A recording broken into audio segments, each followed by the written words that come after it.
Little crispy ones. Who does the Yeah. intros? I will do the intro. How does this work, Luke? How many rounds are there? The best thing is, Ollie, is that like it doesn't get edited either, so this just goes in. This is the content. Oh, This God, is I'm the eating an content apple. now. I know, right? You're eating an apple. Ollie's there going like, how does this show work? And Adam is deciding if we're going to play a game. This is how the show goes now. Shall I kick off with an apple anecdote? I mean, I'll first off introduce the show. We're past that point, surely. You know what this is? It's WrestleTalk After Dark, November edition, 2020. Luke Owen here, joined by Laurie Blake. Hello. Adam. Yep. And for the first time, I think since the first lockdown After Dark, it's Ollie Davis. Yeah. I thought, what shall I do? Shall I play Marvel Alliance 3 this afternoon and tell everyone that I'm really busy working on Christmas videos? Or record some Patreon content? I was going to say, I mean, you've made a bold promise to Laurie that you're going to have all of your audio recorded by the end of the week. Oh, so I've not even seen that. You could have deleted that, and I haven't seen that on Discord yet. But I'll have a look now. I've got 2 videos. The research has been done for me. I think I can rework 2 scripts, 10 to 15 minutes, in 4 days, and record those scripts. Who did you have doing your research?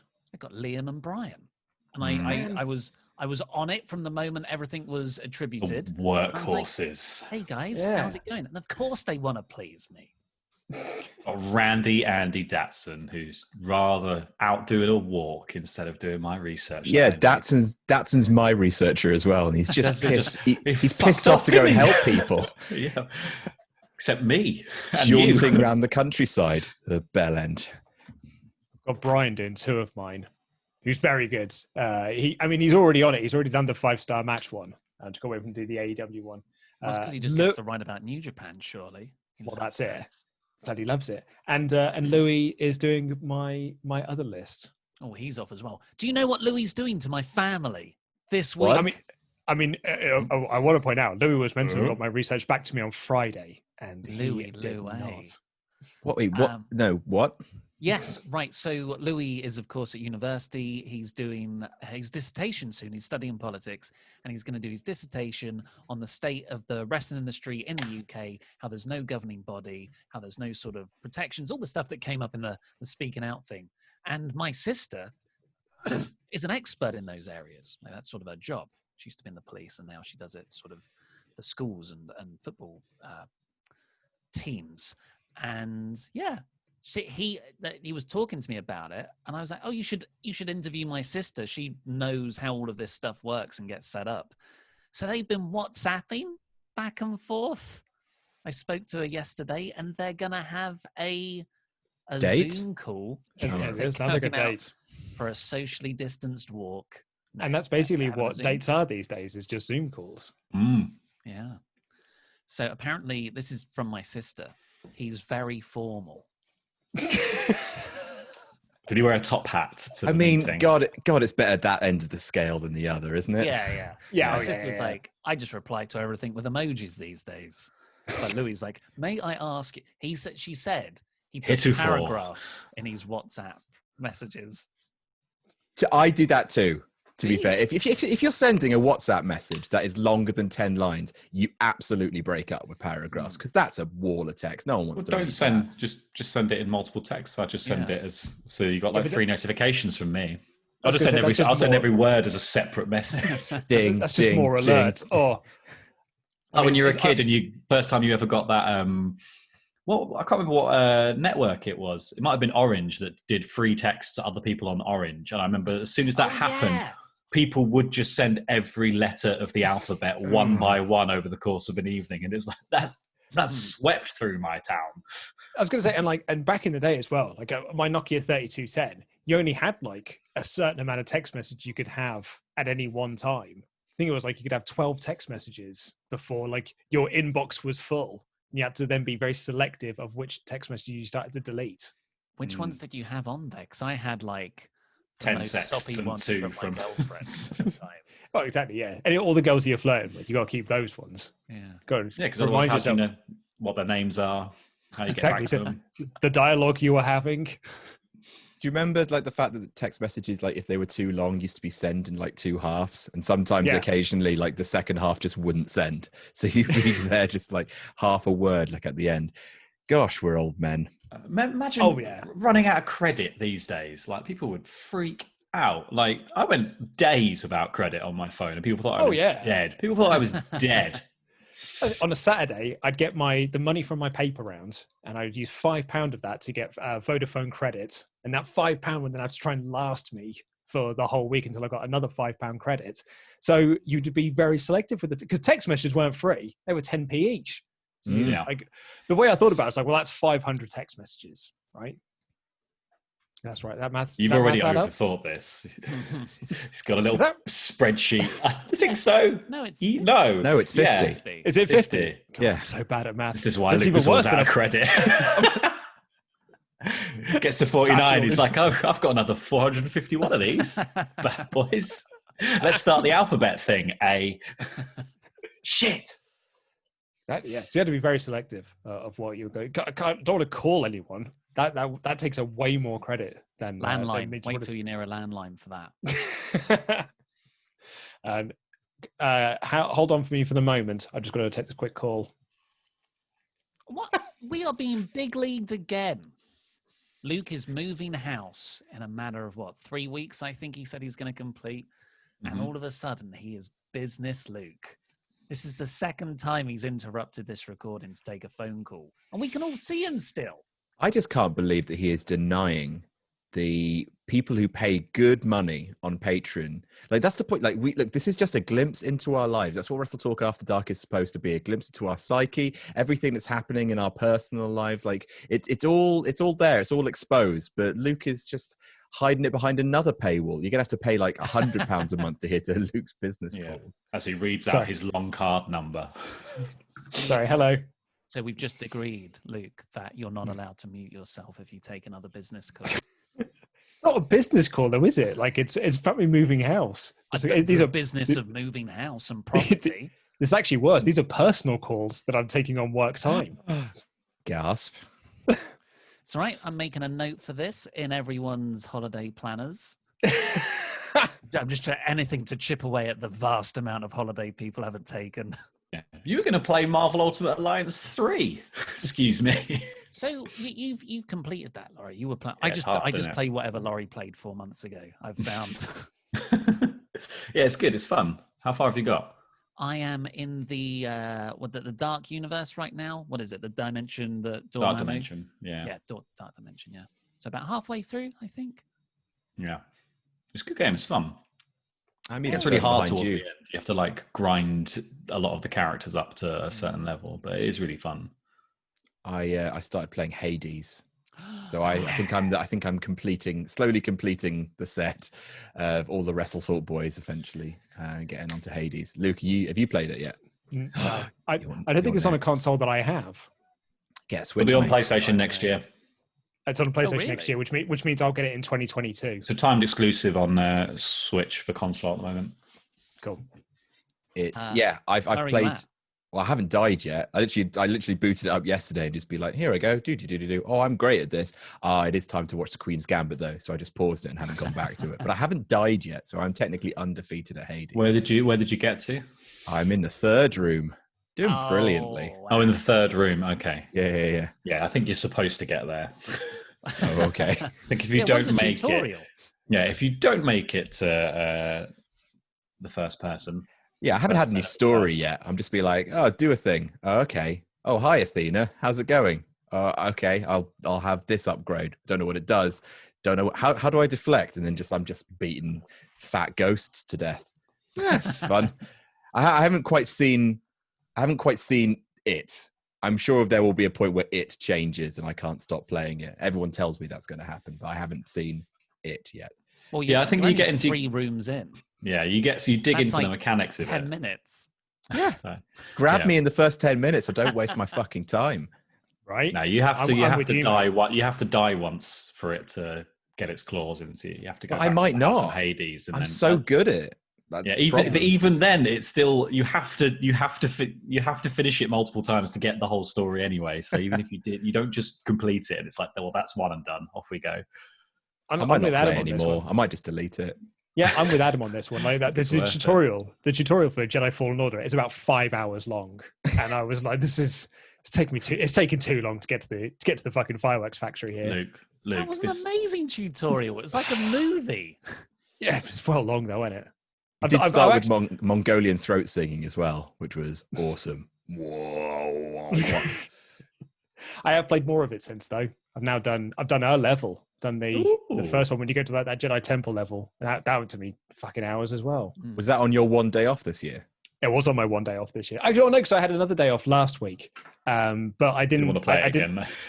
Well, no, because that day was like I don't want to have any screens around me to try and like just not do anything like that. So I read a book like a nerd for the whole day. What are you reading? I'm reading Ready Player 2.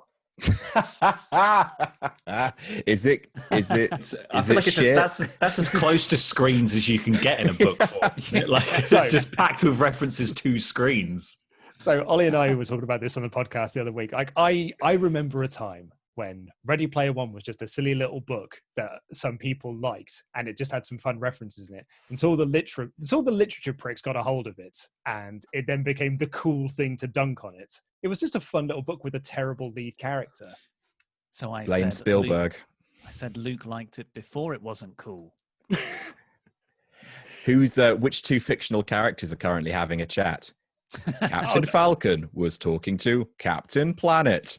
Oh, it's worse than that, mate. It's worse than that. Like they've just one of the quests they had to go on was to Planet John Hughes or something. And it's basically just like every character from the John Hughes world are all on the same place. I've got a theory about the book, which is that Steven Spielberg asked for it to be written. So, you know, like The Lost World, like Michael Crichton didn't do sequels until he did The Lost World. And he only did The Lost World because Steven Spielberg wanted to do another Jurassic Park movie. So he asked Michael Crichton to write a book. I think... I did, well, just remembering that, he was really... I was like, I better bring Ian Malcolm back from the dead then, because he killed him off in Jurassic Park. I know, right? Really? And so, yeah. Ian Malcolm just dies. That happens in the book. He dies of his injuries. He just, on the way back home, he's just like, eh. Oh Christ! Yeah. So I think the same thing has happened here, because this book feels more like a sequel to the film than it is a sequel to the first book, because they're now like doing adventures together like they did in the film. So it almost feels like now it's all set up so the film will more closely replicate the book as opposed to the first one, which was nothing like the book. Do you know that also in Jurassic Park? What's his chop start? Muldoon didn't die in the book. Muldoon survives, which I think Muldoon deserves to survive. Not so clever, girl. They should all be destroyed. And Speed. What's his chops? The old guy. Hammond dies bad in the first book. He's got the compy death, hasn't he? That Peter Stormare has in The Lost World. That's how John Hammond dies in book one. Yeah. He's walking along thinking about, the next park's going to be great. And then he just falls down a bank and gets eaten by loads of little ones. Oh, the little tiny ones. Oh, what, on the beachfront? Well, she runs into them. She doesn't get killed, I think. But no, she doesn't. He tases a little one. And then there's that bit where it's got him on the finger and he just pulls it. It's the lip. God, I rewatched Lost World actually a month ago. It's really good up until one point. Then it's shit. Literally, as soon as they leave the long grass with the raptors, the movie goes off a cliff. It's incredible, isn't it? But everything up until then is so good. Mm-hmm. Like the bit in the trailer going over the cliff is literally unbelievable cinema. Yeah. We actually watched it last weekend, and I had the exact same viewpoint. It was like, man, as soon as they get out of the long grass, this film really does go crap, because that's when you got all the gymnastic stuff. I love gymnastics. Basically, every character is dead with the exception of your main cast, and then they get all the stuff in San Francisco so shit, because it really it's three scenes. The T-Rex arrive, it goes through San Francisco, then they goes home. That is basically it. And that's the final third of the movie. Yeah, it's insane as well. Like the Pete Postlethwaite character doesn't die. Like literally, he's just like, I want to hunt a T-Rex. That's my sole thing, and he does, and lives happily ever after. Because he's a boy.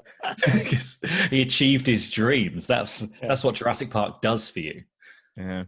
The Avery scene from Jurassic Park 3. That's what is in the first book as well. Oh. So where does Jurassic Park 3 fall off a cliff? When the raptor talks, when it goes, Alan. Alan. There's one fun bit is just the fact that the Spinosaurus is what it's called, has a phone inside it. So there's one bit where they just hear the phone ringing, and then they just in Westgate. they turn and they just see the big fuck up Spinosaurus like across the field. It's like, oh, they didn't notice that from the, like in the first book they've got the kind of you can hear the T-Rex coming from 3 miles away because of the little ripples in the thing, whereas the Spinosaurus creeps up on them, and it's only because he gets a phone call and forgot to mute its phone. Because Dom Jolly's run up. Hello. It's the I always thought about. That's the I'm in a dinosaur. Yeah. the ticking clock. I always thought about that with the first Jurassic Park. Like you're supposed to be able to hear the T-Rex come from miles. The T-Rex saves the day at the end of it, like by eating the velociraptors. How did they not hear it coming? Like was it tiptoeing? Building, yeah. Did it sneak up on them? I think it drove in a little Jeep. And those little arms. Yeah, leaning really far forward. Off we go. Turning right. Anyway, in conclusion, Ready Player 2, it's still a bit shit, and it's fine. Like that, but that was my review of the first book. It's a bit shit, but it's fine. You loved the first book. It's a fun adventure. Like it is a really fun adventure, and it's like how I love Da Vinci Code. Do you? It's just a rip-roaring adventure. It's crap. Real page turner. It is, because the chapters are only 3 pages long. Yeah, and because it's effortlessly readable. Because there's no words more than 2 syllables in that book. I've read a lot of James Patterson books, and literally those chapters are 2 pages long each. You feel so smart reading a James Patterson book. It's like I've read 3 chapters in 10 minutes. I'm a genius. I'm flying. Sorry, I was going to say I'd much rather kind of like that style of writing though than my wife at the moment is trying to read the 4th of the Strike books, the J.K. Rowling stuff. We're not reading any more of them now, particularly that 5th one because that is troublesome. But like she's like halfway through the book and she's like, fuck all's happened. Like absolutely nothing has happened. It's too fucking big. Like nothing is happening in this. Because like someone's felt like he's like, well, you've got to do it bigger than the last one. Oh, but the last one was so big and it's so full of waffle. Now it's just even more waffly. What was wrong with the 5th one? So because J.K. Rowling's a massive transphobe, and her main bone of contention for being a transphobe is that, well, a man could dress up as a woman and go into a woman's changing room and stab me. And everyone's like, that's not how it works. So the killer in her new book is a man who dresses up as a woman and goes into changing rooms and stabs people. Oh, yes, I did hear about this. Yeah, so everyone's like, to win an argument. Write a book about it. Yeah. It's missing the point of fiction and non-fiction completely. Yeah. The biggest literal straw man argument. Like, look, see? It happened. And also, it happened to pretend. You also wrote about wizards, you idiot. She's not credited as herself as a writer either. She's credited as a man writing the book. Do you know my big like kind of fiction guilty pleasures growing up? Which I look back now and realize, oh, they're a bit shit. But God, I ate them all up. Do you guys Lord of ever the read Rings? The Animals. Oh, I loved Animals. Not the Animals. So the Animals is brilliant. No, it was the. Do you It's guys just the ever read a covers. book by Matthew Riley? No. My knowledge. There's a guy. He wrote a series of books featuring an enigmatic character called Scarecrow, and one of them was. Have you guys, like Ice Station, like went around all of my school. You guys ever read Ice Station by Matthew Riley? No. Oh man, it's like the biggest shittest action film in a book. But like, there's loads of these Scarecrow books. Like there's 4 or 5. And the first one, Ice Station, literally like it has everything that a teenage boy wants. It has like hoverboard chases across frozen glaciers. It has people being fed to killer whales. Like there's people like killer whale. Like there's an ice station and killer whales are being like experimented on. Like and then they get invaded by a bunch of terrorists. And so it's like Die Hard in like this kind of Arctic research station. It's so good. And then like each book gets progressively stupider and stupider until you get to like Scarecrow, I think, which is like, and not only does his love interest get killed with a guillotine by the villain, because why not, but also the climax of the book is him diffusing a nuclear missile by flying along the nuclear missile in a tiny plane and literally diffusing the nuclear missile while it's shooting through the sky. Oh, brilliant. Why are we reading this? Books. That reminds me of the scene in Fast and Furious 7, though, when Dwayne Johnson kicks the missile. You know the one? Yes. The little torpedoes just shooting. Shooting across the ice. He leans out of the car, a Jeep, and kicks it. That's brilliant. I am currently reading something a little more highbrow than Ice Station at the moment. I'm reading Troy, which is the final part of the Stephen Fry Greek myths trilogy. So he wrote Mythos, which is all about like the gods, you know, Zeus and the lads. Then you got Heroes, which is like Heracles and Jason, Perseus. And then this one is all about the Trojan War. And it's so good. He's such a good like classics communicator. Like they are just really fun, daft stories about brothers serving up family members to each other in pies and crazy. But does it have references to John Hughes movies that I have seen? No, it doesn't. Because I have seen it and therefore I love it. Are those myths like the Ready Player One of their day? Well, they are, because like genuinely, like I'm reading right now about like there's this wedding between like Peleus, who is the father of someone who's major in the Trojan War, but he's getting married to this nymph, and literally like all the lads are there. It's like Zeus, Hermes, Hades not there, so he sends Persephone instead. You got Demeter. You've got like literally like everyone's there apart from one goddess who wasn't invited, so she just comes in and stirs up a bit of trouble by getting all the kind of the three major goddesses to kind of have a bickering fight. Well, literally like Eris, I think her name is, who is literally the goddess of discord, so you wouldn't invite her to a wedding. She literally comes in, rolls a golden apple towards Hera, who's Zeus's wife and like goddess of marriage, and like Aphrodite and Athena, and basically the apple has on it to the fairest, and literally they ruin the wedding by arguing over who of them is the fairest of them all. Who deserves the apple. Yeah. I'm also reading about the Trojan War. I'm reading Pat Barker's The Silence of the Girls, which is a feminist take on the Trojan War. It's about Briseis, who was awarded to Achilles during one of the battles, and it's like her tale of basically being Achilles' slave, essentially. But Achilles is also a complete, like, got his own Oedipus complex going on, where he goes into the ocean to talk to his mother, but then treats Briseis as sort of like his wife and his mum at the same. It's really weird. It's a great book though. It's really good. Book club with the boys. It's good, but it's good, right? Shall I go? Yeah, what are you reading? I am apart from your own book. Yeah, well, God's sake. I am reading The Fictional Man by Al Ewing. He's a 2000 AD writer, but he does stuff for Marvel now. Oh, I love 2000 AD. Yeah. And the concept is it's a world where movie studios realized it would be cheaper long term to create sort of clones of humans that never age and put the personality of their key franchise characters into those people. Yeah. And it's That's just cool. It's a guy cool. It's a guy who goes to Hollywood to sell a pitch, his screenplay for a movie, but they put him on a pre-existing franchise instead, and he has to sort of create and become this godlike relationship with the franchise lead. So, yeah, it's a cool concept, and it's funny. It's very, very funny. Do you guys want to see a different book? There's I'm just proofing this at the moment. It's written by me. What? Yay! It's a short story collection that I am self-publishing hopefully soon. But basically, this is my kind of proof copy, and it's called "A Serious Stories from a Serious Boy." It's my literally short stories which I've been writing for like the last decade. Yeah. I finally getting off my ass and putting them in a thing, but unfortunately the formatting's not quite right. Like it's just slightly too small on the inside, and there's literally, it's so annoying. There's a fucking typo on the back. It says "down Riggit Deadly," not You gotta downright. keep that.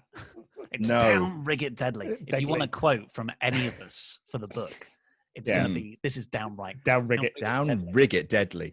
But I'm getting that the cover just redone for that, and getting another proof copy sorted. But hopefully I'll be selling that in the next week or so, just in How time for exciting. Christmas.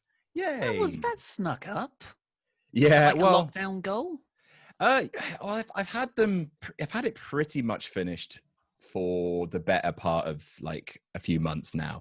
It's just like having the time to go through and literally just like proof every single thing, because I had to proof it twice, because like that's why you hire someone else to read your shit for you and point out when you put all the wrong commas in. Turns out I love commas.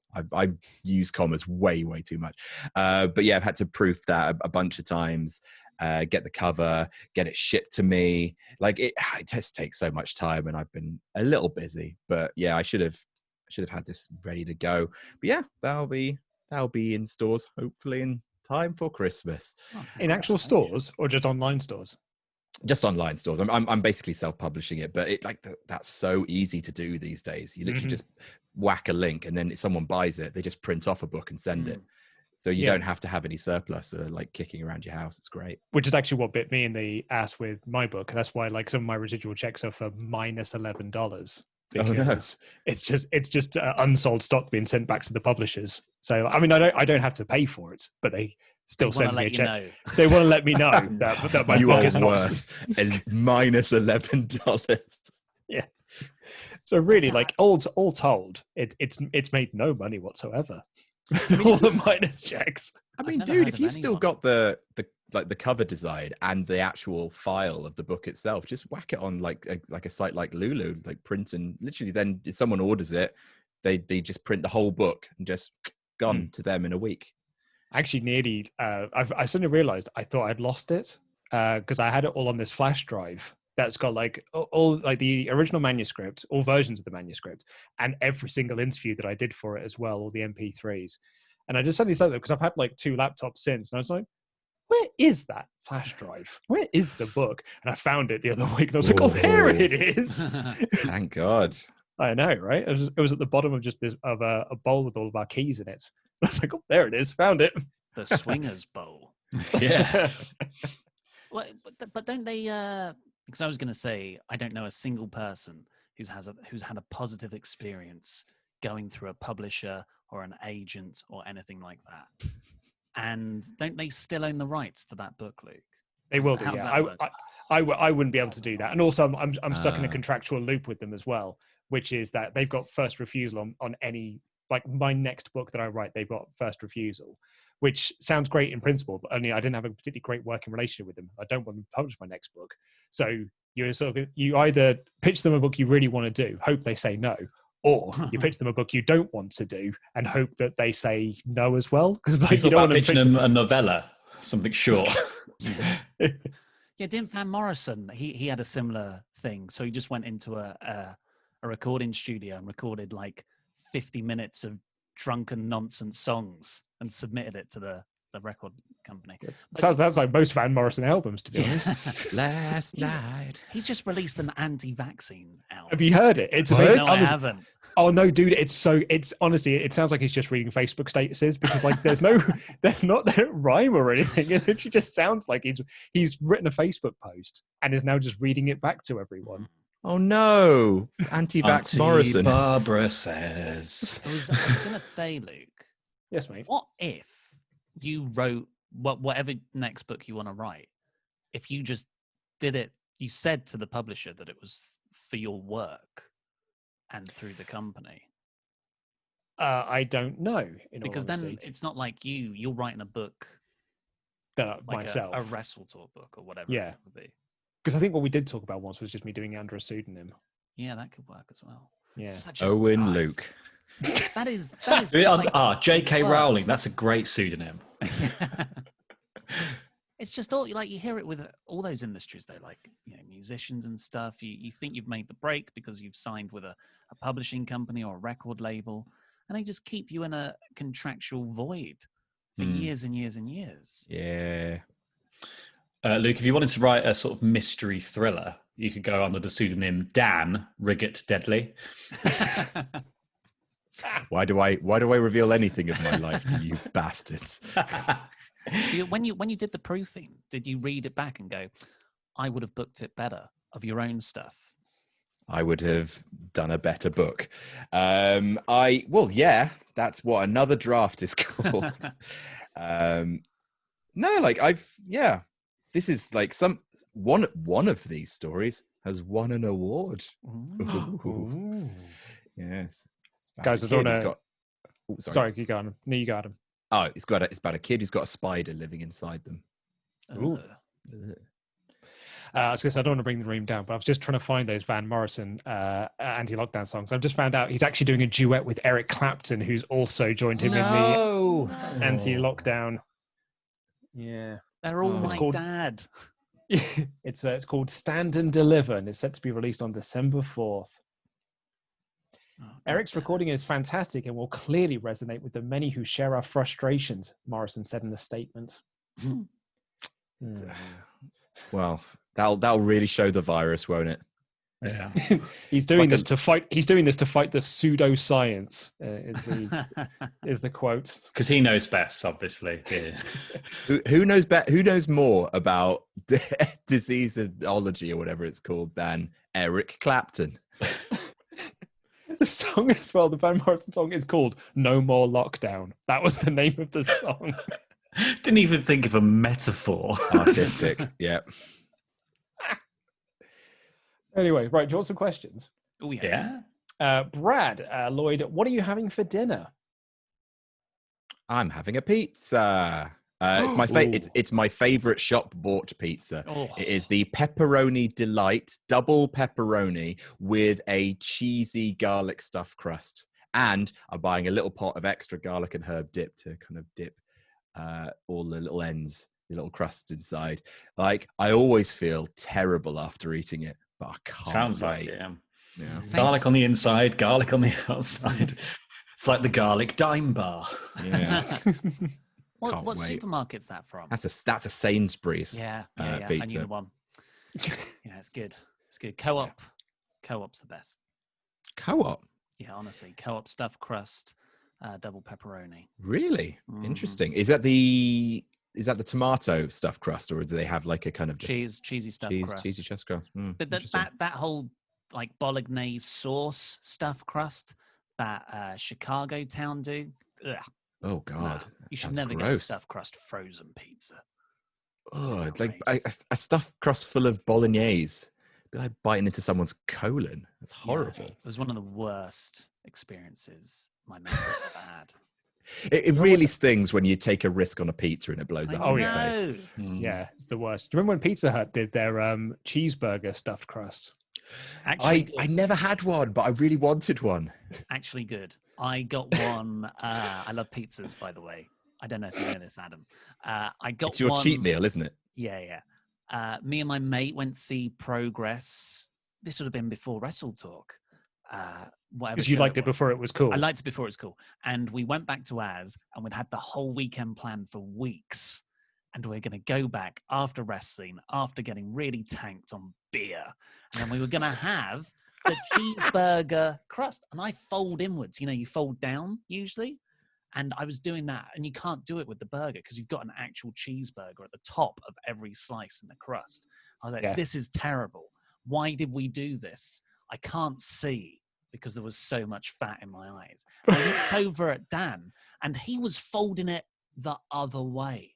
So from the smaller bit down, you fold it over the burger, and you've created a burger bun of pizza. So you've got burger, pizza bun. Delicious. Actually delicious. Best pizza I had, and I feel terrible saying this, considering I've been to Italy. My best pizza I've had was in fucking Florida at WrestleMania 33. We went to this really lovely like wood fire pizza place, and they did like a load of crazy toppings. And the pizza of the day was like New York Cop or something, and it was like pizza base, really really nice kind of cheese pizza base, and it, like cooked into the pizza base was buffalo sauce, and then you had fried chicken on top with a blue cheese dressing just kind of drizzled all over it. It was absolutely sensational. Sounds like I do love a pizza. Not sleeping. Yeah. You don't pizza based insomnia. Now, Luke, I know that you don't like to be attacked for this opinion, but you don't love a pizza. You love I do love a pizza. You love a margarita, and I can't. Because Adam is sorry. Have you seen this lad's face here? Do you know why? Because he agrees with me. Yeah. Me and Luke, that's one of the things we bonded over at the start. Why At the very beginning. Why complicate an amazing pizza? It's not our fault you have got unsophisticated taste buds. Why have a sandwich? 2 slices of bread. It's good enough for how they did it in olden times. Exactly. Yeah, sometimes, Adam. Fantastic. Butter and bread, fantastic. We'll have to agree to disagree on this. But your analogy doesn't work either, because a sandwich, by its very nature, has to have a filling, right? So it would be like, your argument really is like, why not have a jam sandwich? Why not put some pepperoni in the jam sandwich? That's actually your argument. I mean, because cheese is a pizza topping. Yeah, cheese is one of the toppings of pizza, as is the tomato sauce. You can have a pizza. Can have a pizza without. Stop splitting hairs. Like pizza. The default. Pizza is there to be built upon. It's there. It's a canvas. It's like putting a fucking white canvas up in an art gallery and saying, "Look at that. That's fine, isn't it?" You can fine. And it turns out you can make millions from that. I know, and that annoys just me as you can from a margarita pizza. Look, I'm not going to lie. Like a proper Italian, really nice one, bit of basil. At least put basil on it. Like, come on. No. Domino's don't do green basil. Anywhere near that pizza. Domino's do not do basil. Pizza is a day off. I don't want any vegetables. It's not a vegetable, it's a herb, you div. Hey, it's in that ballpark. It's green. It knows what it's doing. A rabbit would look twice at it. It's out. Yeah. To answer the question, I think I'm having bangers and mash, but I don't know. I now want pizza. Mm. I think I'm having risotto or salmon, one of the two. Ooh, nice. I've got to eat some salmon because it's going off today. So we're having a salmon stir fry. But last night, there's this amazing burger place in Walthamstow called The Collab. And at the start of lockdown, they were not set up for deliveries. So it'd be like 90-minute waits. And the burgers, I don't know what your experience with takeaway burgers is, do not travel. Like they had not perfected the box or anything. It's not a takeaway food. No, it's not. So by the time it arrived, it was cold, it was late, we were grumpy, and it looked like crap. It was all over the place. It was deconstructed. But something's happened in the last 2 weeks. Our friends text us being like, they've made it work. They've done the impossible. So the last 2 weekends for Strictly, we've both ordered these massive burgers that come in special boxes that open up really carefully. And they're here in like 25 minutes. Good Dalton. Yep. Sorry.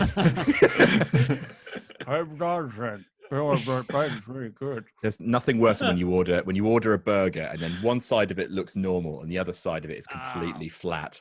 Oh, mate. No, I'm not having it. Pushed out. Speaking of Strictly, did you stick around on BBC and watch The Wheel afterwards?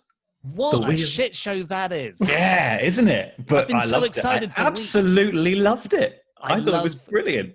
Yeah, I love really contrived game shows. It's super true. The more contrived, the better. So for the uninitiated of The Wheel, it's Michael McIntyre hosted, and it's like there are three contestants, and they're randomly selected to pop up through the middle of the stage, which is the wheel, and they pop up, and then there are 7 or 8 celebrities. I think it's 8 celebrities arranged around the wheel in these chairs, and they've all brought a specialist subject. So you've got Mel B from the Spice Girls, whose specialist subject is the Spice Girls. You've got Joey Essex, whose specialist subject is dating. You've got Dermot O'Leary, and his specialist subject for some reason is World War II. I completely buy that. Yeah. And they pick, so then they pick which subject they want to answer a question on, and then the wheel spins, and the expert, the person who said that that's their expert subject, goes in gold, and that will double the prize money that goes into the pot at the end. And then they choose someone who they don't think knows anything about the subject, and they go in red. And if it lands on them, then they get kicked out of the game. And the next person comes up, and then they spin the wheel and they answer all the questions. All fine. It feels very contrived at this point because you're like, it doesn't make any sense. And then they get down to the last round, and once you've answered all the questions between the sort of three of you that are doing the challenge, they've actually been all the celebrities have been answering all the questions throughout the entire game.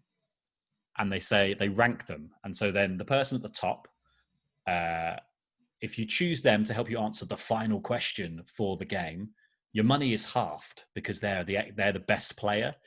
The middle person, if you choose them, the money stays the same. And the worst person who answered most of the questions wrong, if you pick them, the money doubles. Lo and behold, it's bloody Joey Essex, isn't it? Of course it is. So the guy just picks Joey Essex for this He doesn't final have to question. go with Joey Essex's answer, right? He's basically just so there as a So he multiplier. got asked the question, and he just went, "Don't worry, Joey, I know it." And they had like 30 seconds to discuss, and he just went, "Cancel the timer, I know the answer." So they cancelled the timer, and he got it right and doubles his money. Joey Essex having provided no value except doubling the money. That end bit, I was like, that is top quality formatting of a game show. Just to go like, there was this whole nonsense beforehand that doesn't make any difference, but this moment here where it's like, pick the person who might be the worst. Go on, you're greedy. Get Joey Essex on your team. Well, it sounds better than Tipping Point. Oh, you got a lot of Tipping Point though, mate. That is quality shit quiz show. Like, it is so rubbish, but it's so watchably rubbish. You guys remember Golden Balls, right?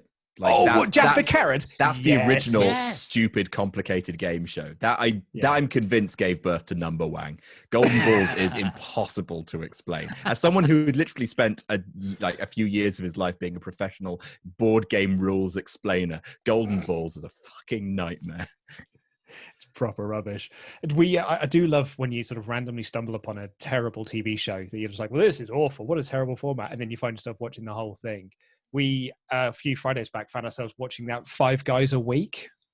You seen that on Channel 4? Very watchable. Very watchable. It's basically a lass just stays at home, and five guys just move in to their house. And then after each day, she has to eliminate one of the five guys. The restaurant chain he's talking about, Adam. Yeah, that makes sense. Yeah, bringing burgers and fries with them. This is how they've solved getting burgers to your house. They just moved five guys in. Out the kitchen. Until you got two left, and then you have a meal between the three of you where she has to make her final choice about who she's going to go on, like she's going to continue on dating. Oh God! So it sounds so basically The Bachelorette, but just like way more a condensed version. Yeah. Because you've got to eliminate one of them after like 12 hours of him being there. Just moves in. Like, actually, you smell a bit. Off you go. It's The Bachelorette with none of the sort of pretense of like she's clearly locked away in a room and like he's locked away in a room in a tower or whatever, and they only have a very limited amount of time. This is just five really horny guys constantly in this woman's space, and there's no one there. There's no presenter there to be like, "Hey, stay away from her. Leave her alone." Oh God! What is the being constantly hit on for 5 days? That wonderful. Poor woman has to be the host of. She has to be the host of the show, effectively. Oh, she loves it. They always love it. So what is it? Hidden camera? There's no is there a camera crew even there, or is it literally? I think there's just a camera crew. There's a Brother? camera crew there, and there's main cameras set up in all the rooms and stuff. But it's there's no presenter or anything. Stuff. Yeah, they go on. Yeah, but all of them at the same time have to go on the date. But what weirdly happens is that the blokes, like, you'll always get about 2 or 3 blokes who just become best buds. That makes oh God, like so many WhatsApp groups born out of that show. I'm sure. Yeah. Oh mate, it's so wonderfully watchable. What is the show you've done the biggest 180 on? One that, like, either a show that you were convinced you were going to love and hated, or convinced you were going to hate and loved? Because I would have sworn down, like, any amount of money in the world, I would have hated Gogglebox. And it's fucking delightful. It's one of my favorite shows. Yeah, that and Bake Off, 100%. Yeah, that Bake Off and Naked Attraction. I would say like Naked Attraction. Not Naked Walked into Attraction. it'd be like, this is going to be absolute trash, and then you watch it, it's like, oh, it is trash, but it's actually very watchable trash. Not watchable. I can't do it again. Like, literally at Christmas, we were like just literally leafing through shows, and like literally like me, my mum, my little sister, my older sister, my dad, my lovely quiet dad, and Naked Attraction just came on, and like a screen that we didn't even know what it was. Screen went up, there's a picture of a willy, and my dad, without saying anything, just got up and walked out of the room. On Christmas. We actually had that, like, the was first it at least Christmas like pruned, or was it like a bit of tinsel around it or something? Just like a little hat on the Naked Attraction Christmas special. First Christmas I had with my in-laws, we had a Christmas Eve. We were watching Gogglebox, and on Gogglebox they were watching Naked Attraction. And yeah, you sat there with your in-laws and like my sister-in-law and everything. And when the segment finished, I just turned to him and went, "Merry Christmas!" Just clenching. Oh, horrible. Irakli says, "What is your unpopular opinion that makes people very angry?" Mine is that Friends is an overrated sitcom. Oh, that is outrageous. It is. I was actually watching Friends just before we came in to record this. I mean, Friends does get bad, but the first 4 seasons of Friends are genuinely, they like, other than the dicey social politics of the 90s, they do hold up. An unpopular opinion. I can tell you exactly what mine is. The Last Jedi is the best Star Wars movie ever made. Oh, God damn it, Luke. Really? And the reason why is it's the only Star Wars movie that's got some genuine interest in it, that's actually trying to advance the story and the narrative around it. Problem with that, like, yeah, like Last Jedi is like, it's interesting because it's playing with really established Star Wars tropes. Like, you couldn't watch The Last Jedi by itself. The casino stuff is bollocks. That I will give you, yeah. That's like a big part of the movie. It's actually not, though. When you watch it back, it's like, it's only like 20 minutes of the film is set in the casino bit. So what's that like? Half an 8.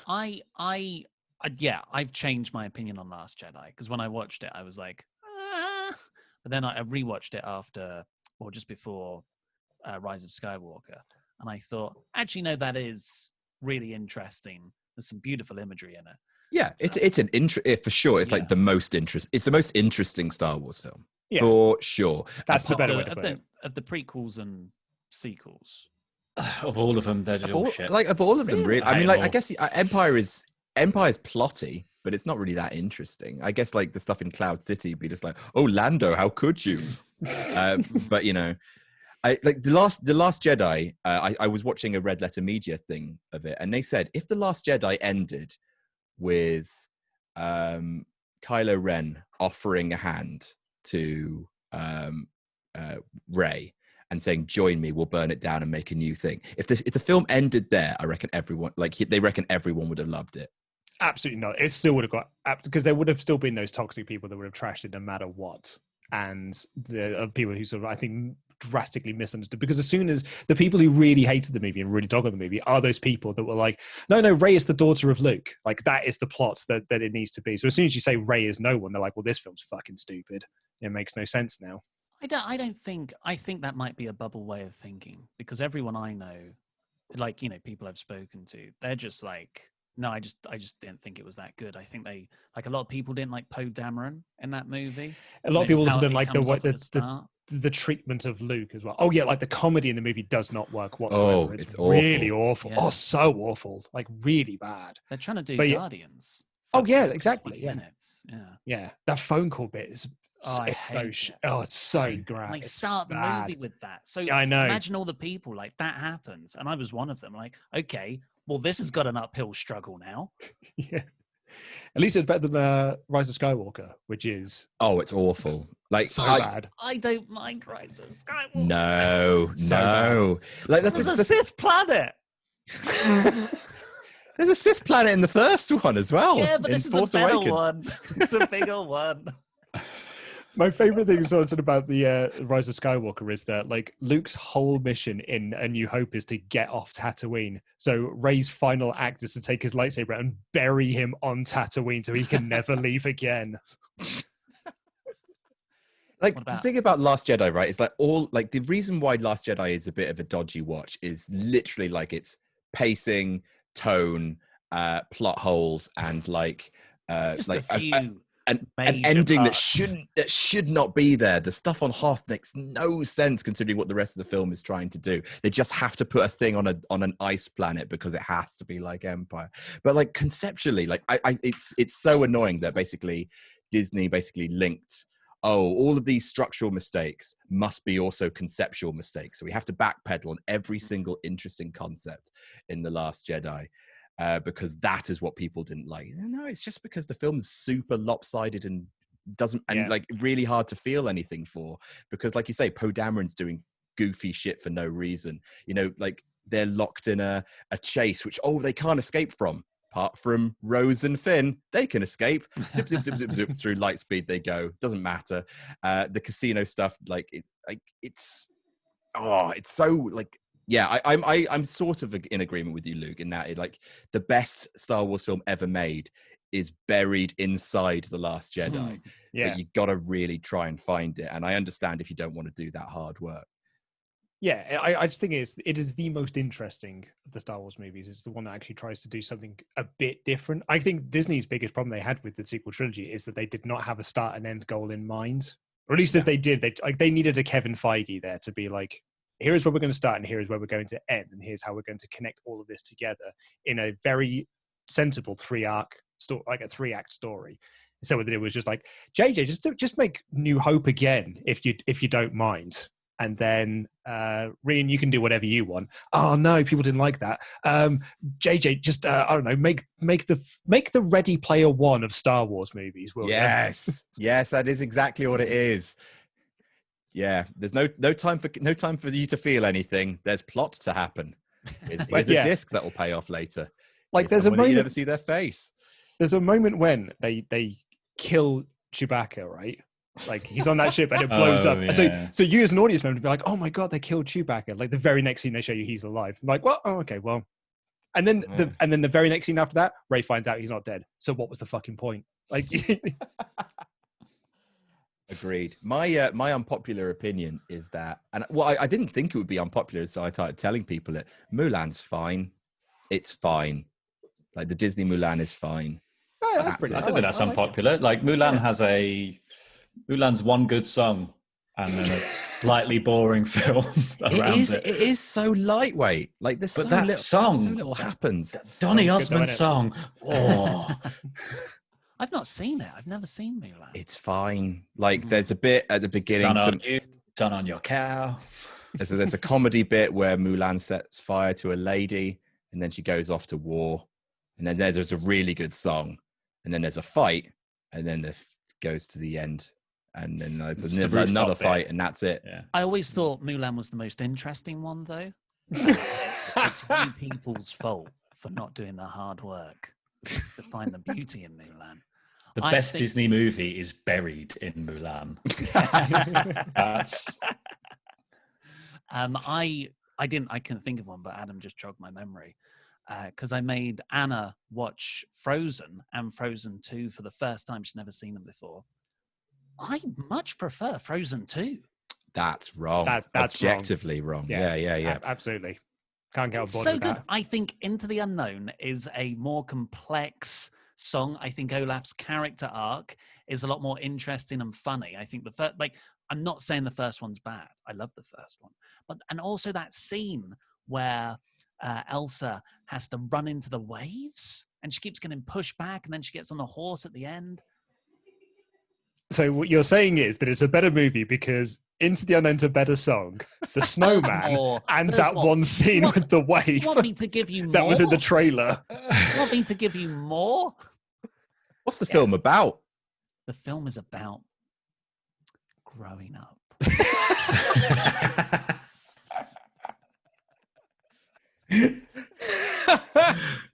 about actually. It's about going into the unknown. It's about going into the unknown. And do you want to keep saying that again? It's about taking risks, being lost in the woods. Some things never change. What are the other titles of the song? Lost in the Woods is a really good song. The Weezer version of that is amazing. It's actually probably the best song the Weezer's done in years. Yeah. It's not controversial. Nope, it's not. I thought the controversial thing you might have said is that, which I agree with, is that Tangled is better than Frozen. Is that controversial? I've heard of that from a lot of people. Yeah, I was going to say, that's what I don't think it is that controversial. Not better than Frozen 2, though.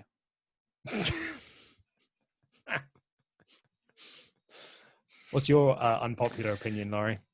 I don't know. I don't really like Star Wars. I think it's probably fairly unpopular. I think it's shit. I think it's all badly plotted. Was Screen Stalker a lie? Too heavily reliant. I said this on Screen Stalker, I think.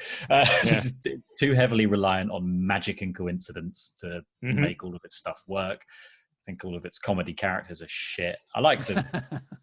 I don't know. This is the thing. I've been enjoying The Mandalorian quite a lot. So maybe there is a bit of me that likes Star Wars. But then I think Mandalorian's an exceptional TV show, even if you took as much of the Star Wars out of it as you possibly could. I feel like season 2. It's really turned up the Star Wars now. But season 1, it was very low on Star Wars. I still haven't finished it yet, so I'm not going to start saying a bunch of stuff. No, it's fine. Yeah, thank you very much. Because I as I said to Ollie the other day, my watching The Mandalorian is I watch it in 15-minute chunks every couple of weeks. That's the only way I get to watch the show. It's like a TikTok. It's like you're consuming the show through TikTok. Oh, considering it's a slow. I know, right? And when I get back to it, like when I get back to what, like from the last point that I got to, I've basically forgotten what's happened in the episode. But it's the only way I'm able to watch it because Kate doesn't want to watch it, and we watch everything together. So I basically, if she is cooking, that is when I get to watch it, and. Which why watching 15 You thought about setting us something more complex to cook. No, this is stir fry giving you 15 minutes. Be like, look, I want a roast. Roast me something. I've got an unpopular opinion that I'm going to use to basically weaponize against you, Ollie, because I feel like some people in this chat might agree with me, but I've got the sense that you will strongly disagree with me, which is that 2001: A Space Odyssey is a big pile of shit. Oh yeah, I can go with that. Look, I disagree, obviously, but it's not one of those things where I'm going to be like, you're wrong, because that is something where I'm adult enough to step back and go, everyone, it is a tough movie, and you have to do a lot of hard work to get to the greatest movie ever made, buried in the middle of it. It's one good Twilight Zone episode with a load of faff on either side of it. The faff is the best part. The pacing. Just give me endless shots of space and someone's breathing apparatus. Oh. Bloody hell, you'd love Tree of Life. That is all. Tree of Life's also bullshit. Ollie likes a film that's work for you. It's like Homework, the movie. Frozen 2. Maybe I should watch Mulan. Maybe. I watched All the President's Men for the first time yesterday. Was that Sorkin? No, in the 70s with Robert Redford and. What am I thinking? I'm thinking of A Few Good Men. Sorry. Yeah, it's great. Do you know what else is on? To be more conversation. Well, I was going to say, I mean, you're right because it is a great movie. But do you know what else is really good that I watched just the other week? It's on Amazon Prime for free if you've got an account. The Fugitive. I haven't seen that film in years, and that film's brilliant. So good. Kate's never seen it before, and like within like half an hour, she's like, "This is one of the best films I've ever seen. Like this is so great." I didn't kill my wife. I don't care. I don't care. Man comes out this Friday on Netflix. What does? The David Fincher directed, Gary Oldman starring biopic of the writer of Citizen Kane. Oh, that sounds good. I think it's all shot in black and white. I think it's all in 4:3 as well. So another tough watch there. Has anyone seen the Trial of the Chicago 7? Because that's the one thing I really want to watch because I really, really like Sorkin, but I haven't seen it yet. it's got all the schmaltz and cheesiness that Sorkin brings with it. But I love it. yeah, it's great. Yeah, Sorkin schmaltz is my guilty pleasure for sure. Like Studio 60 on the Sunset Strip. Love that. Like, yeah, it's such bollocks. The Newsroom, like the Newsroom is the worst Sorkin, and like. I've only seen one scene. I've only seen one scene from the Newsroom. And it's that scene on the plane. Yeah. What is it? It's the Newsroom is about how the news is the most important and best institution in America, which of course it is not. Well, good news is absolutely, but basically, like, it's all about trying to fight becoming sensationalist news, because good news, something that I get the sense that Sorkin really believes in. And yes, like Sorkin always writes best when he's got an ideal. Like the presidency is good, or news is good, or SNL is good. Yeah.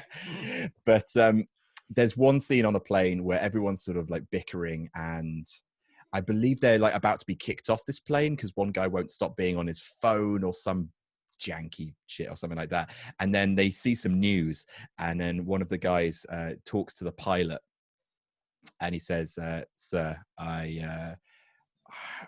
how does it go, Luke? I haven't seen it in a while." It's basically like, yeah, to try and sort of calm everyone down. He's like, if I remember this correctly, it's just like, guys, Osama bin Laden is dead. And everyone starts hugging each other or something. So it's so schmaltzy. But was it John Cena who announced that? I forgot that happened. that was where it came from. That wasn't it. Compromise to a permanent end.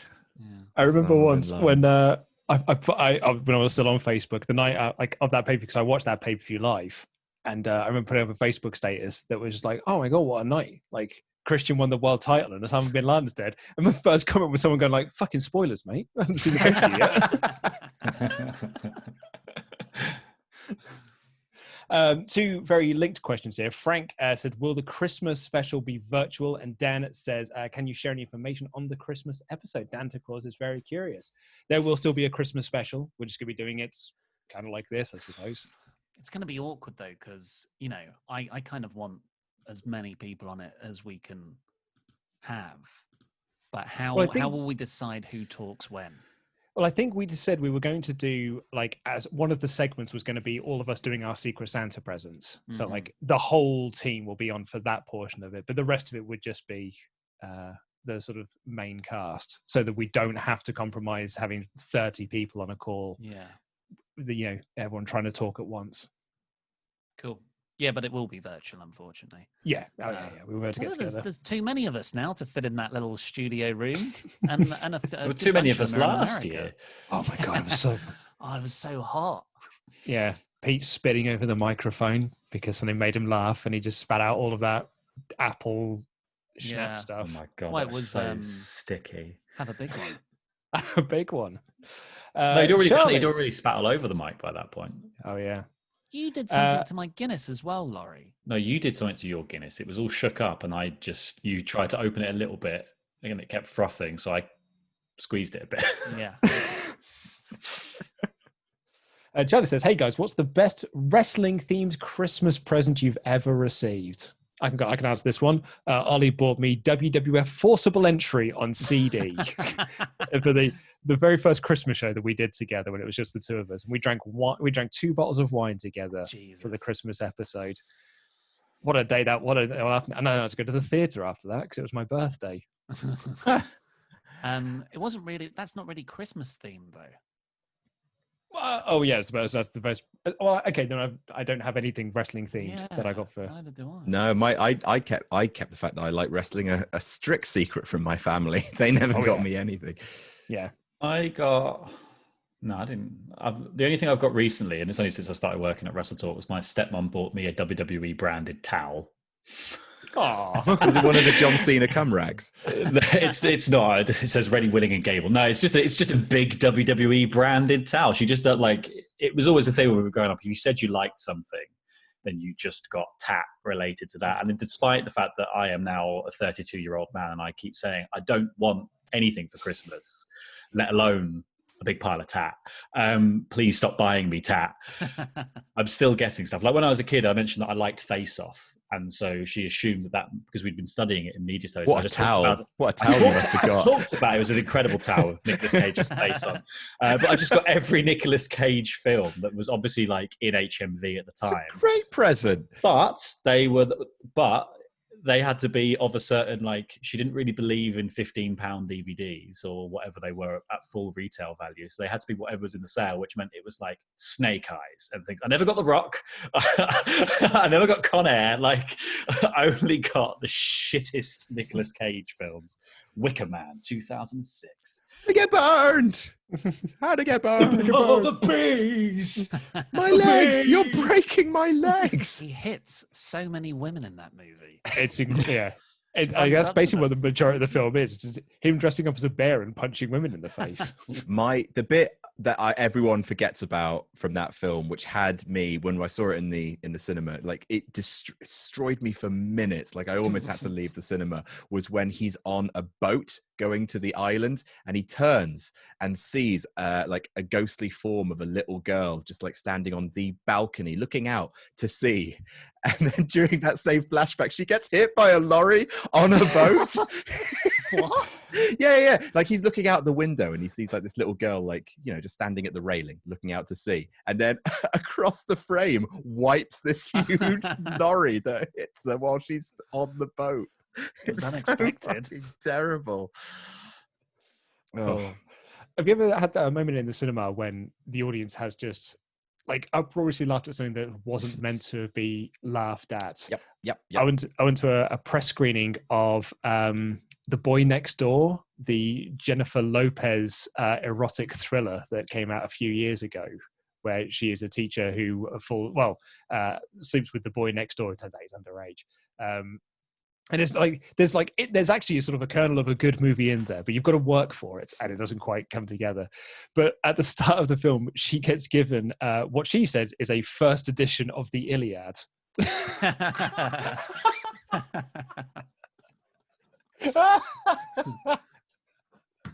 She's also using signed, hopefully. Yeah. I was at the press screening, and everyone was like, "Oh, so this is the film, is it? This is the film we're getting." I mean, like Revenge of the Sith. You know the moment. No. Everyone just creased. Like, oh, imagine seeing that like in the premiere with George Lucas in the room. Oh, I didn't see with George Lucas in the room, but like we went to a midnight screening of it, like so dead excited, and yeah, crushingly disappointed. I guess there's didn't happen in my I wasn't there, but you were there, Luke, weren't you? Where was it Justice League, and everyone started laughing at Henry Cavill's mustache. Like the first shot of the movie where it's Henry Cavill's face with his little lip, and yeah, there was lots of like just little laughs, and just like there's just a ripple of laughs like just throughout as everyone was like, "Oh my god, have you seen his lip?" Oh, it was bad. That was not a fun. That was not a. Well, actually, it was a fun screening because everyone was like, "This film's pretty shit." Oh, Die Hard. Was it? What's the one where they go to Chernobyl? Oh, Die Hard. A Good Day to Die Hard. Die Hard. Die Hard 5. Pretty sure. You gave that because we were right for the same ones. You gave that a 5-star review. What? out of how many stars? Out of 5. Oh no. Purely because of this moment that we're talking about. I can't even remember what happened. I can't remember what it was now, but I just remember you telling me about it. You were like, "It's the greatest moment I've ever had in the cinema," because like everyone, like again, all the press were just like laughing out loud at how silly this was. And you said people were high-fiving each other because it was like so silly. It wasn't that. It was everyone was hating it and bored, apart from me and this one guy, like 5 rows down and to the left. And I can't like. I don't know, but that's it. They're in Chernobyl, and Bruce Willis and his son, so John McClane and young McClane, they walk into this room. Jai Courtney, yeah. What happened to that guy? Poor thing. They walk into this room in the middle of Chernobyl. They're in all like their hazmat suits and everything. Jai Courtney gets out a little Geiger counter thing and goes, "Looks like it's safe in here." And they take care of it. And this guy just went bullshit, and I just couldn't stop laughing. And from then on, like, I stopped hating the movie. I just appreciated it for what it is. And that is a dumbass action film. And yeah, that's why it's 5 stars. For me, that 5 stars. 5 stars. That and 2001: A Space Odyssey. Yeah, so easily bought. It was incredible scenes when, like, because obviously all the reviews go out at the same time, because that's how, like, the PR people need to do it, and it was just this sea of 1-star reviews and this lone 5-star review. It's an easy way to get on a tube poster. Awful. Reese says, afternoon, lads. No question here. Just want to say thank you for all the awesome work you do. Can't wait for the podcast when you all get pissed like the old ones. Highly entertaining stuff. Fake-adore is everywhere. Oh, yeah, kayfabe. We haven't seen you for a while. Spooky. Go get ya. So that champion. Cinemania champion as well. We haven't had a chance for everyone else. Absolutely gutted about that. Yeah, there was a moment when I did think that because he had such a strong first round. There was a moment where I didn't think you weren't going to win because you kept then coming second after everything else. Yeah, I was convinced you were getting the scores wrong. I was like, how's Pete caught up with me? You smashed it, mate. So today, Kate went out to go post some letters because we, signing contracts for house stuff. And then, like, I had my headphones in and I was rehearsing a list script that I was doing. I was just reading that out loud. And then from the living room, I just heard this voice go, "For fuck's sake." And it was genuine, like it sounded honestly like there was a ghost in the house saying, "For fuck's sake." Turned out Kate had got back at some point and her earphones kept falling out of her ears. So she was just getting really annoyed and just went, "For fuck's sake." She thought I was recording. And I just went, "Kate?" I tell you what, though, that is a huge personal pet peeve of mine. When I accidentally pull, like if they catch on something and I accidentally pull both my headphones out of my ears, for some reason, I don't know why, it gets me really angry. I really hate it. It's just the sensation of doing it, just like, rattles me. Alex says, what is the UK #1 when you were all born? Mine is Come On Eileen by the Dexy's Midnight Runners. Tune. I think mine's quite good. Well, it was quite good. I don't think you really listen to it anymore. I'm pretty sure it's a Michael Jackson song. Hey, you can separate the artist from their art. Mine is Saving All My Love For You by Whitney Houston. It was #1 for 2 weeks. And it was taken over by Merry Christmas, Everyone by Shakin' Stevens. Oh, the week before was bloody I'm Your Man by Wham. That's a bloody great song. Do you know, actually, mine, according to this, the UK chart, I think the global chart was Michael Jackson. The UK chart, Heaven is a Place on Earth by Belinda Carlisle. WrestleTalk favourite. Yeah. And then the next week, it was I Think We're Alone Now by Tiffany. What a banging tune that is. I know. Back to back. And then I Should Be So Lucky. What a year 1988 was. Oh, lads. #1 on the 24th of August, 1987 was Rick Astley's Never Gonna Give You Up. Whoa. Super Rick rolling happy since about that. You were rickrolled. Ooh, That's and really good. the #1 in Germany was It's a Sin by the Pet Shop Boys. Fantastic song. Bunch of pretty bangers in 1985. I Want to Know What Love Is. You Spin Me Nice. Round Like a Record. Dancing in the Street, Bowie and Jagger. Mine Into the is Groove by Aswad. Madonna. Don't Turn Around. Don't really recognise it. No, not huge into my Aswad, unfortunately. Yeah, Oh. fun little question. Ryan says, what's your go-to hangover cure? Sorry if it's coming. Well, I was going to say, Mr. Davis has got an answer here. You've got to do the prep work for a hangover. You can't just start fixing that after it's happened. You've got to get ahead. And that is by downing at least 1 pint of rehydration salts before you go to bed. Next morning, vitamin C Barocca up to your eyeballs. Bath and a poo. Not at the same time, one hopes. Depends. Bathe in the poo. And yet you Antioxidants still, or something, question mark. and yet you were still sad on my stag do. Yeah, could have been sadder. Could have been sadder if it wasn't for those Do you know what? Unpopular opinion. This stuff's bullshit. All of this stuff is my unpopular opinion. This stuff is crap. Just The water stuff isn't. Have a fucking Guinness and get over it. Keep it rolling. Let it ride. Really can't stand hair of the dog. Makes me feel so sick. I just had to have a lie down. Yeah, just have a sleep mid-afternoon, have a Guinness and a roast dinner, and get over yourself. This is your 30-year-old man content. Chris Wharton's great question. Any really cheesy guilty pleasure songs, or just guilty pleasure songs in general? I'm one who's not really a firm believer of a guilty pleasure. So I think if you just like something, then you like it. You just know that it's a bit rubbish. But do you have any answers? I do have an answer for this one though. Jason Donovan. Too many broken hearts in the world. I like the cartoons. Ooh, ee, ooh, ah, ah, ding, Oh, dang, walla, walla, bing, mate. bang. We did that Ooh, to ee, ooh, ah, we did ding, that. dang, walla, walla, bing, bang. We had to do a Soundtrack talent show zero. at the end of year 6 at primary school. We did a talent show, and everyone had to do like a thing. And one girl in our class was really gymnastic, so she did a gymnastics display. One kid could dance quite well, so he did like a dance to Michael Jackson. And me and 3 of my mates did the cartoons, and I wore a big sponge head. And we did a dance. I played a Yeah, 'cause tiny in the little video. plastic saxophone. Yeah. Yeah, you're right. I can't think of like guilt. I mean, guess Nickelback, right? I still like listening to that, to Silver Side Up, that one album, just because it was the first album I ever bought with my own actual money. Bad, it's too bad, too late, It's too long, so row. It's too bad we had no time to rewind. That's a good album. And then they fell off a cliff. After that, they came out of the long grass, and it fell off a cliff. Look at this photograph. Look at this graph. One of my favorite vines. I'm just trying to see if I can find mine actually, so I can play, because I think really to appreciate it, you've got to hear it. So let me just share my screen. Share screen. Share sound. Desktop 2.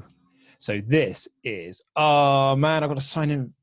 To show you got to sign in as Ollie. No, just tell me what it is, and I'll just play it out loud here. Okay. It's Wait, no, am I sharing the right screen? Vanilla Ice Too Cold? Yeah. Can you hear the audio? Not No. right now. Ah, damn it. Oh, I'll stop sharing this then. But yeah, it's basically, so Vanilla Ice in the late 90s went through a period where he stopped being a rapper and went to being a new metal rapper. And part of that was to do a new metal cover of his own, Ice Ice Baby. And the song is called Too Cold, and it's absolutely glorious. And I think in some ways it's better than the original. Like Frozen 2. Frozen 2 Too Cold. Yeah. I mean, that would probably be a workable tagline for a Frozen movie. Oh man, gutted I can't share it to you. It's so good. Share. Just gonna keep. Oh no, it's gonna ask me to keep sharing it. Okay, no worries. One more try. It didn't work. Personality. That's a good one. Lendell Brenson, if you could live in one video game or be a video game character, which would it be? Pokemon, surely. I used to genuinely just dream about being a Pokemon master when I was a kid, and me and a couple of mates would get so sad, just be like, what if conversations? We could just leave school right now and go and capture animals and force them to fight against each other. I feel like it's fucking. I mean, dangerous. you can, but it's got risks But involved. they're not as cute. They're not as kawaii. Yeah, and they don't have quite as many gambling rings springing up around it in Pokemon as they do in the real world. You love the Breath of the Wild world, just like it's so calming. Just living like that little peaceful world. I mean, everyone's fucking dead, mate. They all died 100 years ago. Perfect. So like you've missed Not the crowded point. at the bar. Wow, amazing! What a beautiful world. Desolation everywhere. Yeah, you do walk into the wrong field and there are a bunch of guardians who will absolutely roast your tits off. But it is also just like nice. You just walk around, make a little. Adam, there are literally 2 settlements in Breath of the Wild where all the people live because everyone else is dead. Again, like, show me the lie. What part of this is supposed to be bad? Okay, which village would you live in? Where would you live? I live in one of the temperate, nice villages, like the Doki Doki village. It's Little nice. Doki Doki one. The little Doki Doki one. Is that what it's called? I can't No. remember. Kakariko? Not Because of Kakariko. you're thinking of Or Doki Doki Hateno. Panic. Doki Doki. Maybe. What am I thinking of? No, yeah, the one where there's that big ball which you can't get, which is weird. Like the big. Yeah, that's Kakariko Village. Yeah, Kakariko. It's nice. Chickens. Calm. The Sheikahs. prequel to this game that's coming out, isn't it called like Age of Calamity or something? Yeah, it's out already. It came out. Yeah. I don't It's- live in that world.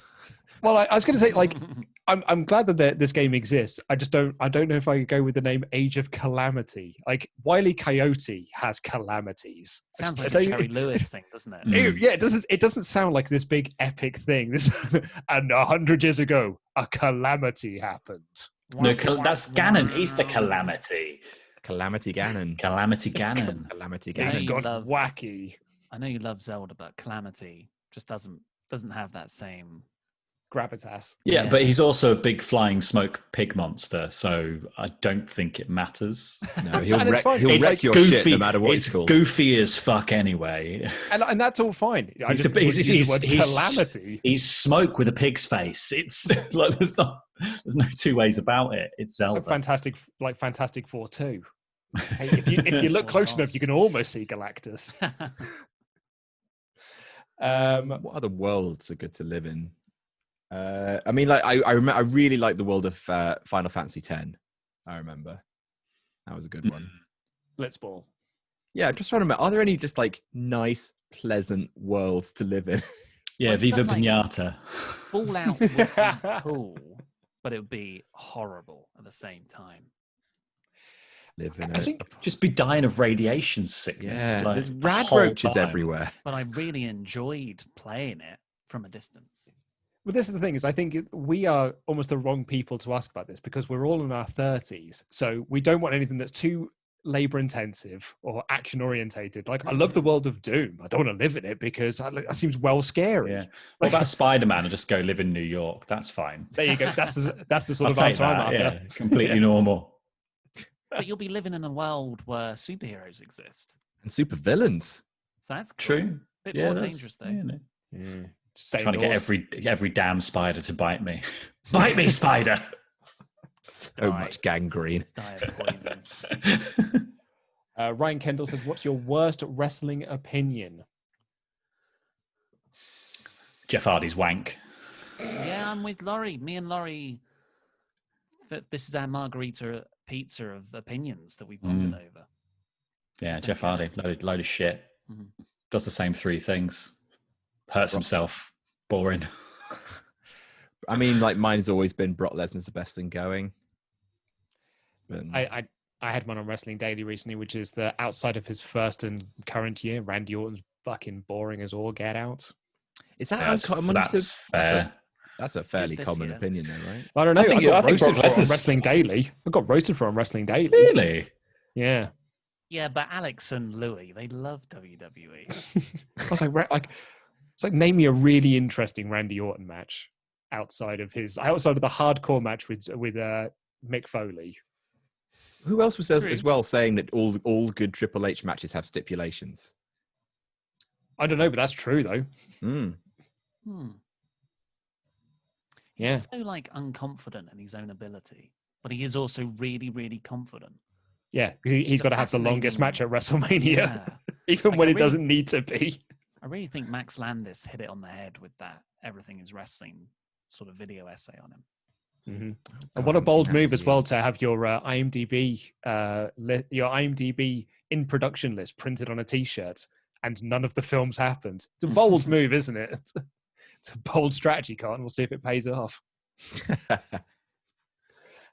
Kevin Allen, this is a question for Ollie.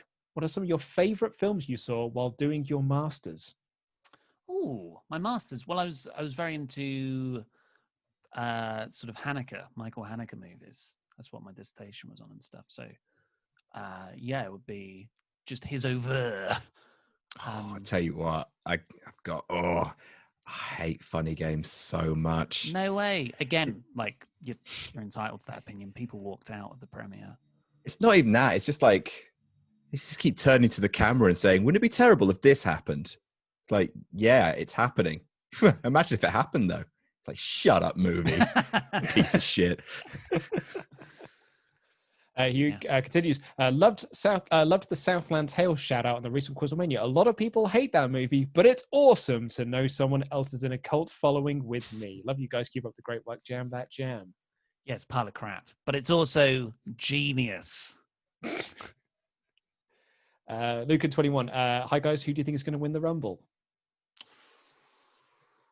I haven't talked about this yet, have we? It feels like there's no point. Yeah, there's no point in holding fast that Biggie idea anymore, is there? Or Keith Lee at this point. Mm. Austin Aries. You really thought that was going to win you, didn't you? It feels like, in the nicest possible way, that you've been here so long, Adam. It doesn't feel like, 2 months away would have been when we did the Rumble video. Yeah, well, time has no meaning this year. So. Oh, mate, did you see the Fightful thread about like wrestling moments you can't believe happened this year? And like, it's just people sharing images of stuff. And I was like, no way was that this year. Shayna Baszler biting Becky Lynch was this year. Yeah. Shayna Baszler tapping out Asuka in the Elimination Chamber was this year. Mm.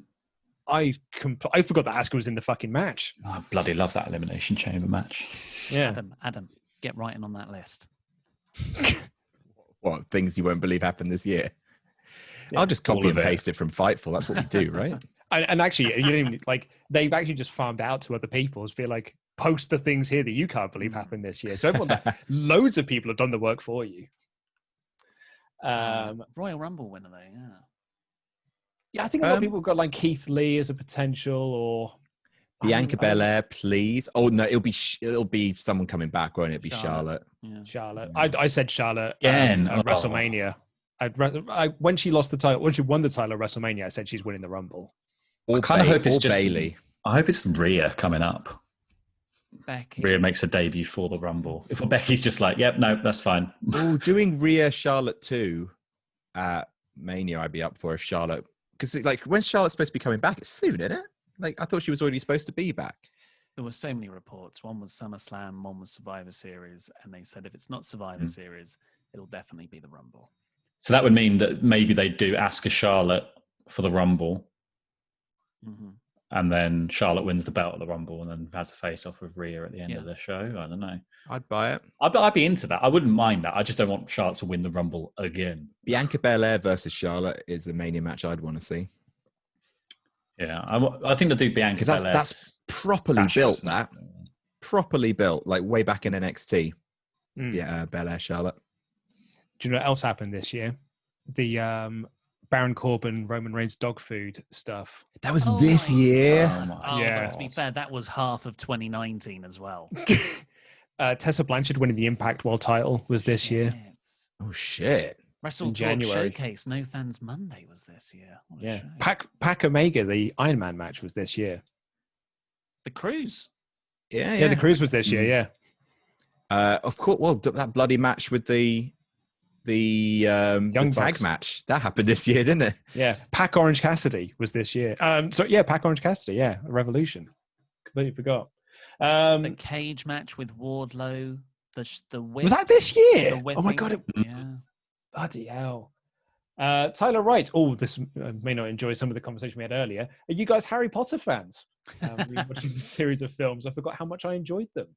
I've only ever seen the films, and I think 2 of them are good. Maybe 3. It's about the same for the books then. Good hit rate. Azkaban, the only good book. Goblet of Fire was all right. Goblet of Fire is great. Goblet of Fire is all right. And then the rest of them are just too long. The first 2 are fun. Like Philosopher's Stone and Chamber of Secrets are both fun books. Like 3 and 4 are amazing. And then 5 is where it gets very, very teenage and very, very bad. It just crawls up its own arse. Goblet of Fire onwards, it just goes so far up itself. Ugh. Yeah, the films are shit. I think the problem I had with the last... Sorry, you go, mate. I was just going to say, there's not many films that I can have on in the background, because if the film's on, I want to watch the film. but I can have Harry Potter in the background at Christmas. I Wow. like it for that. Is that I'm sorry, is that a good thing? It's completely ignorable. You could ignore the hell out of this film. Depends what your metric for success is. If that's what they were aiming to make. Background noise. It's the white noise of movies. Yeah, it's a hiss of a movie. I think the problem I had with the last two movies is that they stopped being sequels to the movies and were just adaptations of the books because they had more time to play with. So all of a sudden they just started doing loads of stuff from the books that had never been mentioned in the films. So I went in there having only ever seen the films, being like, what the fuck is going on? Who are these characters? Who are these jokers?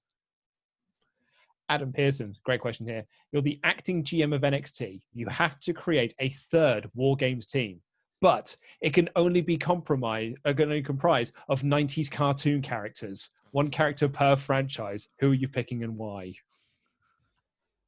That's sensational. Batman from Batman the Animated Series. Superman. No. I'm not going to do. So, Ollie, just so you can get thinking on this, it's from Adam Pearson. You're the acting GM of NXT. You must create a third War Games team, but it can only comprise of 90s cartoon characters and one per franchise. Oh. Captain Bucky O'Hare. Oh, I was going to say Bucky O'Hare. Bucky O'Hare. He's getting on my team. The Poddington Peas. Is that 90s? I don't know. Sonic. Can't catch him. You can't. No. Probably Sat AM Sonic as well. You don't want Adventures Sonic. He's an annoying little twerp. All Sonics are annoying little twerps. Right.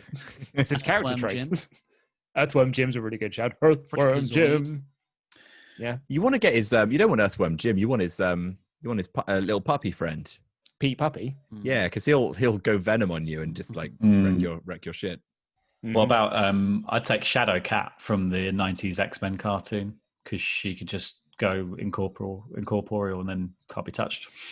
So you can't pin her shoulders to the mat if her shoulders don't go through the mat. I keep forgetting that Kitty Pryde's name is Shadow Cat because it's like her first name's Kitty, so they're just like, oh, what have we got? Yeah. She goes by Kate now. Shadow Kate. Actually, she's dead at the moment, so she's died a bunch of times. I'm up to date on what's on Marvel Unlimited, so they're starting to put the X of Swords stuff up there now, which is like the most recent crossover for X-Men. Do you remember the fate worse than death that Joss Whedon gave Kitty Pryde one time? It was really horrible. So basically, there was a bunch of aliens shooting a gigantic bullet essentially at the planet, and Kitty Pryde at the last minute managed to like go inside the bullet or the missile or whatever and turn the whole thing intangible so that it just goes through the planet. But the problem is she then can't get out, so she's just in this bullet going off into space forever. And that's how Joss Whedon just like ended his run of the X-Men. I mean, it's like, bye, Kitty. It's like horrible. She's had a few. She's not had the best time. Like her current run is all the X-Men are immortal now. Is what Jonathan Hickman made them. There's literally 5 X-Men with all the powers needed to grow a new X-Man, a new mutant anywhere. They can back all the minds up on Cerebro when they go on to Krakoa, the island. But because of Kitty's powers, she can't go to Krakoa through the portals that everyone else can go through. So she can't get backed up. So she's not been backed up, and then she got killed. So she's just now dead. Bloody hell. Yeah. Poor Kitty Pryde. But she'd be great in a War Games match. She weren't dead. I thought of another unpopular opinion, perhaps, because I watched it last night. Once More with Feelings, not that good. That's not true. That's not true. It's good. It's all right. Like it's got maybe 2 good songs. Oh, boo. Luke, boo. Every single night, the same arrangement. I go out and fight the fight. You make me complete. Yeah. I guess it's well sung, but the Xander Anya song is good. Yes. And the Into the Fire or whatever, that's really good. Walk Through the Fire. That's the one, yeah. Walk through the fire. But that's about anything where Giles sings. Oh. Also, Anya is the best character in Buffy, period. I don't think that's unpopular. That's not that's unpopular nailed opinion. on. That's fact, like Yeah. actual fact. Yeah. And then she doesn't have a very good finale. Hey, spoilers. I haven't seen it, mate. Have you not got all the way to the end of Buffy? No. Oh, for I God's stopped watching sake. it, didn't I? And when it first aired, I stopped watching it after series 4 because it's so shit. Well, her story doesn't wrap up great. Luke, I'm so sorry. I'm so sorry.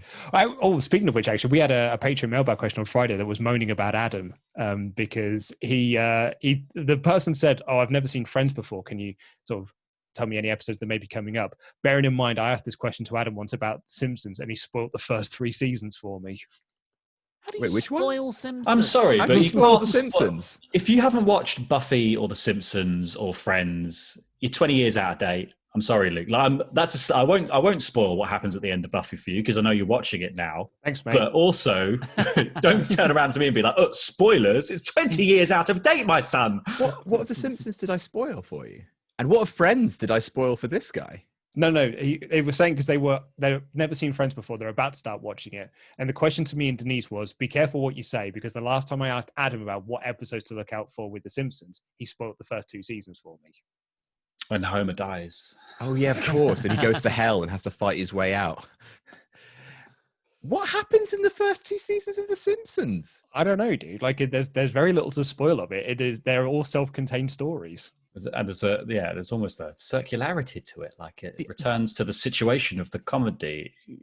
The only thing I can think of is Maud dying. That's literally the only thing. But that's in season 11. Or Who Shot Mr. Burns. That's literally the only 2 things. Oh, you did do that. I cite Laurie on this one. If you don't know that Maggie shoots Mr. Burns, then you're shit out of luck, cowboy.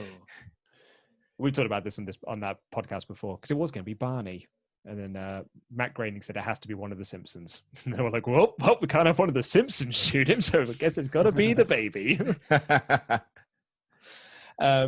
That's why later on in season 11, Barney goes sober. It's because Dan Castellaneta was sort of tired of doing the Barney voice. It's like, I don't really want to do it anymore. That's why they were going to put him in prison in the first place. So they could get rid of him for a bit. Oh, interesting. Yeah. Dan Castellaneta, in fact, wrote the episode where Barney goes sober. It's No way. Yeah, and they hold on to that for a long time. Usually, like, they just sort of, reset at the end of an episode, and the next week he's just the town drunk again. But they hold on to him being sober, I think, for like 4 seasons or so. Is that the one where he's a helicopter pilot? Or am I thinking of a different one? Oh, okay. Yeah. Jonathan Hetman says, what is your favorite memory of 2020? Oh, I don't think I have any memories from 2020. I think the last thing I remember is something in April. And then it's just been a big shmush since then. Like personal or wrestling? I don't know. I'd say personal. guess No Fans Monday was cool. I mean, that was the a good last night. time we all saw each other. Yeah. And we changed the wrestling industry. I don't know. I saw Adam and Laurie and I had a drink with them. And that was lovely. Screw you. That was nice. Board game. That was club. Nice, wasn't it? It was good, wasn't it? Do like Uno, good game. It's better when you play it right. Yeah. do you know how good Uno is, Laurie? You can play it even when you don't really want to be playing it anymore. And you're just playing it because you've still got drinks to finish. I tell you what, my favorite memory of 2020 is beating Luke and Laurie at Uno, literally 10 straight games. On the wrong rules. Yeah. No, on the right. Because on the right rules, I won most of the games. Wait, You what say were so, you Laurie. doing wrong? I definitely did. Oh, it's so the rule is like we were playing the rule that if you can't play, you have to keep taking cards until you can. Whereas it's not, you just take one card if you can't and then The you move next on. person. Yeah. Which obviously fucks you over massively. Yeah. Immediately. But is it actually good? Well, who knows? Let's find out. Who knows? I'm stealing that joke. Yeah. Favorite moment of 2020? Generally, I can't remember what's been this year. Do you know what? It was my brother's 40th, and that was lovely. Got to go out for a dinner. That was really nice, even though he didn't want to. That might be the funniest thing of it, really, is that the one person of our family who got to celebrate their birthday this year with everyone properly was the one person who didn't want to. And we'd arranged for him to have a surprise birthday meal, and he was genuinely really annoyed. He just wanted to play board games with his mates, and he was forced to go out and have dinner and drinks with us. Tell you what, if I thought I was getting board games for my birthday and it turns out I was getting family instead, I'd be livid. It was very funny. I think board gaming, like it's not because like any one session was particularly amazing. Like I think I played Twilight Imperium for the first time this year, or at least I think I played it at some point this year, which was like an amazing like day-long thing, because Twilight Imperium it takes like genuinely 8 hours to play it. But like making a chili and like having friends over and like having a little lunch break, and I miss it. I miss it more obviously because I haven't got to have a proper board game session in like 8 months. But yeah, that's a treasured memory. Board gaming is the best, Isn't it just? so Derek said, what's the highest note you can sing? So does this count going falsetto, or is this in like your I assume pre-falsetto not. range? He wants to go first. Have you got? Can we have like a? I think you can get a. No, we can't do this by. It's too arbitrary if we don't have an actual scale reader. What would I search for? I don't know. Music scale reader? Or musical scales, I guess. Surely that would just give you a result of scales. Then. What is the pitch of my voice? Voice pitch out, that's an app. Real-time vote remote. No, that's a service. Juan Villaluna, what's the funniest WrestleTalk moment? I laugh a lot with "I'm having a big one." That moment is so genuine. Yeah. I mean, that is hands down, and maybe I still think the funniest thing that this company has ever made is that Overcooked video. It's chopped still makes me laugh to this day. Yeah, Screen Stalker was good. Yeah, It was good. It was funny. had a lot of fun doing that. all right, lads. Yeah. This year, some no rolls barred bits were great.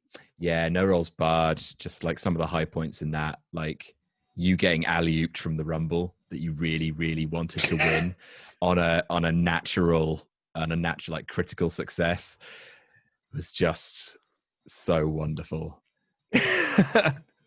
Yeah. I think Pontosaurus Vex. Still. What's that, sorry? I think it would have been better if I won still. Would have been a better story. Maybe. I liked you losing the one that you could have won, Ollie. The only going out first. Yeah, going out first of the only one where you could actually win. Yeah. But also coming onto that call when you were pretending to be Pete. Yeah. Greg's. Oh, jeez. Kate was actually listening to that episode just off the cuff because she'd run out of podcasts to listen to. She was like, I just went back and I just found one of your old episodes to listen to.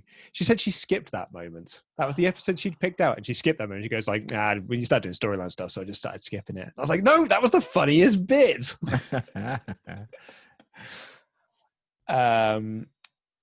Andrew Bayless, would you rather fight one Brock Lesnar-sized duck or 10 duck-sized Brock Lesnars?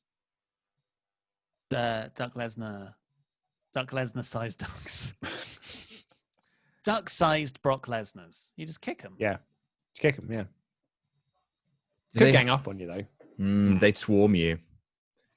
Whereas like a huge duck, a Kimura on each toe. To be fair, ducks can jab, so a huge like if the duck pecks you in your chest once, you're done for. That'll break a few ribs. Yeah, I'm gonna have to go with the little duck-sized Lesnars, I guess. I think I'd go with the Brock Lesnar-sized duck, and what I'd attempt to do is just feed it so much bread and rice that it explodes. Just get a cracker filled with toothpaste, and then just. I can't find the app, so should we all just go around and see how high we can go without falsetto? Yeah. Okay, so what is going falsetto? So like you can hear it. You hear the jump bit. Yeah. Okay. So you me don't going wanna go into like that's going falsetto. I think so. Yeah, I mean, we're not the people to judge this, I guess. Go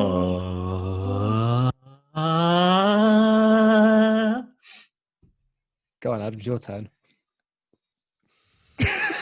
I mean, I can go really low if that's what It's you like a want. Kaiser Chiefs song.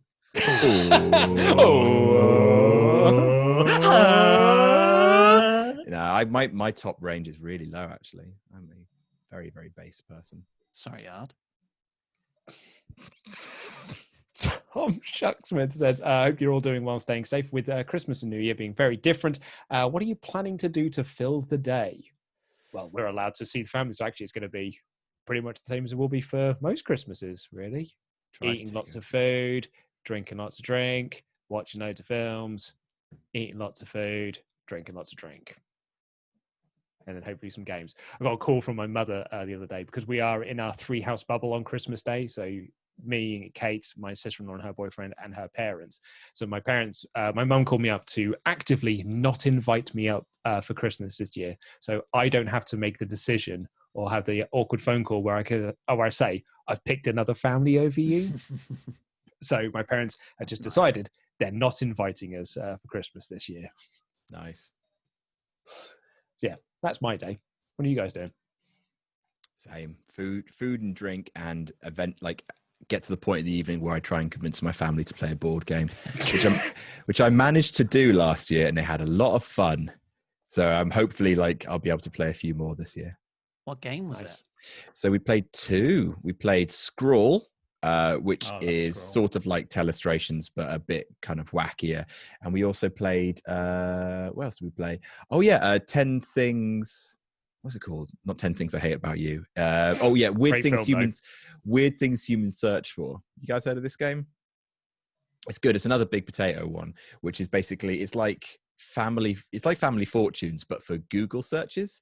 So basically they give you like the first part of a Google search, like why are children ... and you have to guess what the top 10 most searched for things on Google are. Like, why are children so smelly, or why are children so noisy, and stuff like that. Feet. That was fun. So feet. It's always there. And also gay as well with the question mark. You type in any celebrity's name. You're like, gay? Question mark. Anyone else? Yeah, same. We're caught between bubbles, though. So we've worked out where I go to Anna's family for Christmas Eve and Christmas Day morning, where my dad's going to come round and pick me up only before Anna's family other bubble comes over of their grandparents. And I'm going to be taken to my parents. Because we decided, we've probably seen enough of each other this year. And my parents haven't seen me as much. So, sucks though. Yeah. Larry? I'm going to Laura's parents for Christmas Day, which I've never done. And yeah, it'd be interesting. Ooh. Because it's 30 minutes down the road, which is nice. So actually, yeah, we're going to, because Laura and I haven't spent Christmas Day together yet. So it'll be interesting because she's always come back up north. Challenge her dad to some sort of physical contest. You have to assert dominance, yeah. And then I'll take him to the tip. That'll show. Just stand up and carve the turkey. They're going to have loads of different customs, though, and traditions. Are you aware of any? Yeah, they're mostly gravy based, I heard, in the north. Oh, brilliant. Yeah, I don't think there's any particular customs or traditions apart from a big row, but I think everyone has that, so... Oh, I'll bet there'll be something. But that's good. The good thing is I won't have any stakes in the row. This is going to be brilliant. I'll just be like, cool, this just passed me by. They get a game that was on Adam's list that came out on Sunday, that the totem grabbing one. Jungle Speed. Classic. Watch your drinks. Oh yeah, put those on the floor, 100%. TJ Pipebomb, for you guys who've watched Avatar The Last Airbender, who's your favorite character? Zuko by a country mile. Prince Zuko, amazing Uncle character. Iroh is my favorite character. And lastly, from Reese, hey gang, opinions on VTubers. Will we be getting cute anime girl versions of the WrestleTalk crew for Super Chat money? I'm sorry? VTuber. Oh, these are the sort of like virtual avatars that people like Pokemon have Don't have it now. Oh. Oh, do I want to Google? Yeah, no, it's fine. It's just like it's Do I basically want to Google? it's AR like of you have a little avatar that sits and talks for you instead, so you're not really on screen. I was looking at this the other day because there was an article written about an Instagram influencer who's got like 4 million followers, but she's entirely AI. AI. Yeah, artificial intelligence. No, I know what it stands for, but like, Yeah, there's an actual there's a robot that is She's Haley Joel Osment. it's fucking Skynet. And it's all a complete fabrication, like her image, but they put her in different pictures. No way. And they sell clothes and looks. What? And No sponsor way. posts. Oh, Brings in mate. tens of millions of pounds. Well, like Hatsune Miku. What's that? Hatsune Miku's like a pop star who is entirely like just an anime product, and that's people like said- games about her. And people said that She's a Vocaloid. Was making up a fake world with Ready Player One. We're basically already living in it, guys. Because I remember that when they did the Final Fantasy movie, the lead character, I can't remember when, yeah. Yeah, but the look of the lead character was meant to be the first ever digital actress.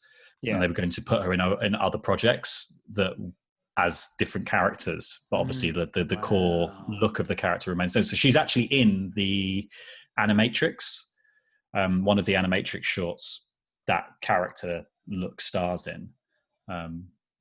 But yeah, obviously Final Fantasy basically almost ruined Square because they spent Hironobu Sakaguchi spent too much money on it. So yeah, that's because they like animated each strand of her hair like individually to be as lifelike as possible. Which is weird because that doesn't look very good, but the old man looks good in Final Fantasy, and obviously the story is absolute fucking guff. Boring. Oh my god!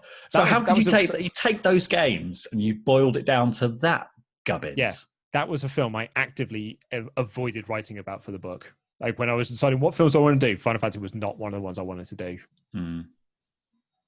Interesting though it may be, I didn't want to rewatch it. It's got a fantastic story behind it, but unfortunately, it's produced obviously all of the interesting stuff happened not in the film. Yeah, exactly. It's a real shame. So there's this. So Barbie's got obviously her own YouTube channel. But that's just animated. 9.92 million. Well, that's the point of VTubers. I'm sorry, I haven't been responding because I've been going down a VTuber rabbit hole. Well, because I think for genuinely upset. There's a Barbie vlog. VTubers, yeah, but the Barbie vlog is just a CG animated show. Like these VTuber things is like you are presenting, but like the anime thing is sort of like replicating your moves. Yeah. As opposed to you just being an animated character. Yeah, there's someone going around a park in Japan and like everyone else is real, but they're not. They're like a Polar Express version of themselves. Yeah, I've done how do I do a VTuber? Don't ask I became that. a VTuber for a day. Let's watch this one. It's at 237,000 subscribers. We could do a news one. That's what I mean, dude. Like, this has got 237,000. Then you just have to voice it. It'd be so much easier. Can't we just make a wrestling character that we do all the? Isn't that what Chopper is? Yeah, I guess Chopper is.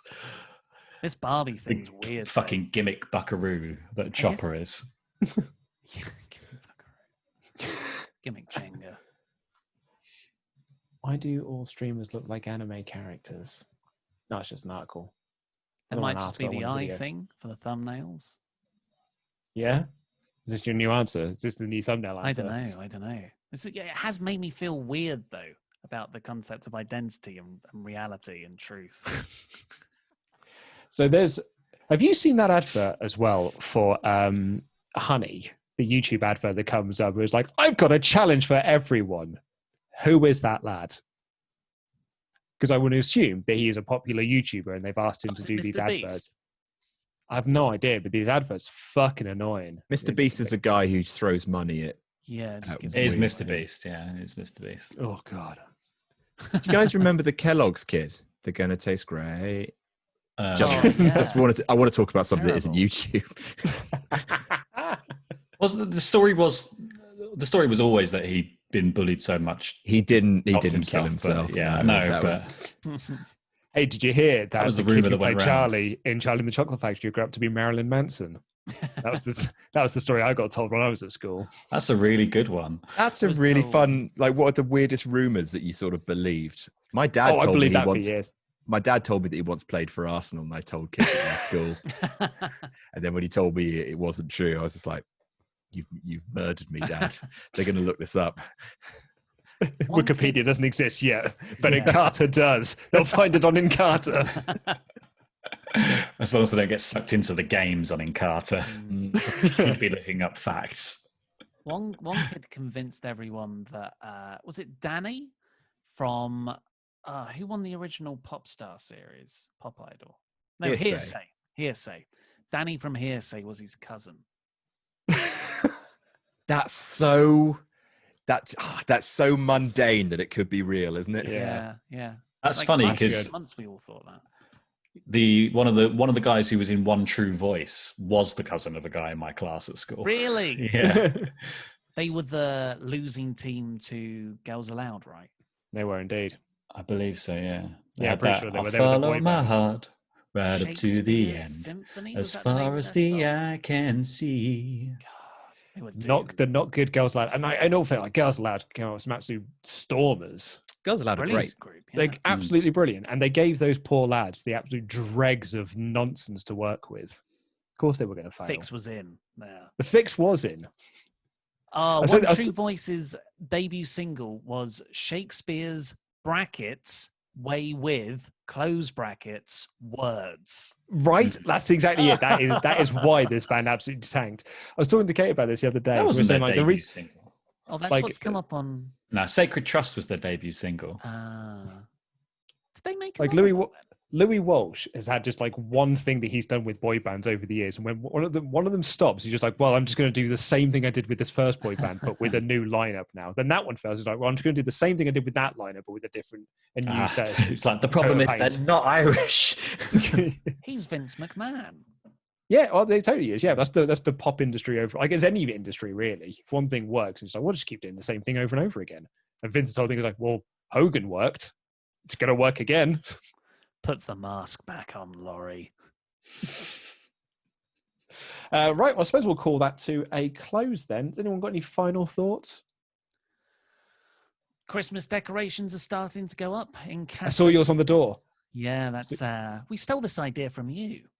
Yeah, the advent calendar. The advent calendar that we fill up on Yeah. alternate days for each other. So that's going to be filled up later. Starting to feel a bit Christmassy. You're welcome. What's the first Christmas film you're going to watch?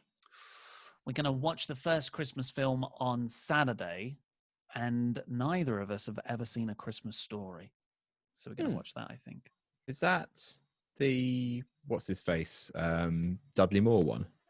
No, I think so. no. Like not the 50s, 60s movies, like the 80s Christmas Story, where it's like, oh man, it's a Ginger kid proper with American glasses, thing. Yeah, it's like an American institute. Like there's a channel that shows it all day, every day, like for like a week or something, and that's like all it shows is that movie on loop. The thing But is, it never really had a hold here. Cinemania is Christmas themed. So I'm trying to start to cover bases of all the Christmas films I haven't seen. I want to defend. Smart. I don't want to be on Cinemania. Get out there now.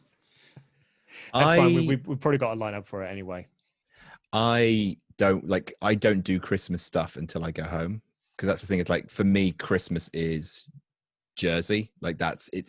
Every single year I've spent Christmas with my family, so I've never, like, anywhere I've lived in London, anywhere at all, like I've never put up Christmas decorations, and I don't watch Christmas movies. I literally save all of my Christmas until I get back home. So I don't do advent calendars over here. It's not tenable. It's fine. Turns out it's much less faff when you don't have to put up decorations and then take them down. Well, listen, the sad thing, I can't put mine up. I'm moving house, so I can't take them out of a box and put them up, because I'm going to have to put them back in a box again. I'm supposed to be boxing things up, not taking things out of boxes. So I can't put up any Christmas decorations. Put it in the car.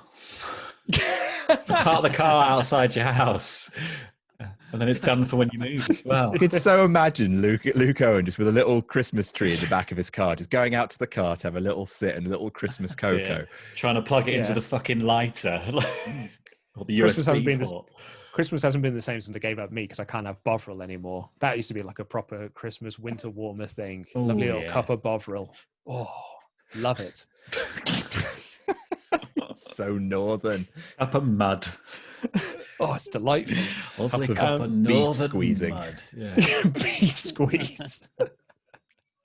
Anyway, yeah, thank you all so much for listening. We will be back. Oh, we're going to try and do one of these in December as well, haven't we? Try and fit that into the schedule somewhere. But we'll manage it. We'll manage it, guys. Bye, everyone. Say goodbye, everyone. Thanks for Bye, being bye. Patreons. Thanks for You're being patrons. amazing. Love you. Bye. Bye.